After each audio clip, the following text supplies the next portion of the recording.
voice not going through, teammates can't hear you, or the mic shows no input. This usually points to settings or connection, not a faulty headset.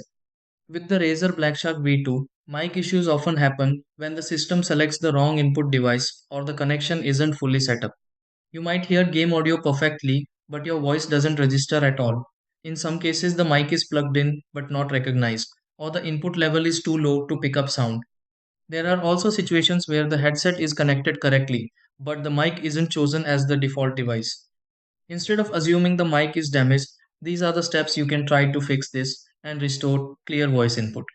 1. Make sure the detachable mic is fully plugged into the headset. 2. Check that the mic mute switch is turned off. 3. Go to your system sound settings and select the headset mic as default.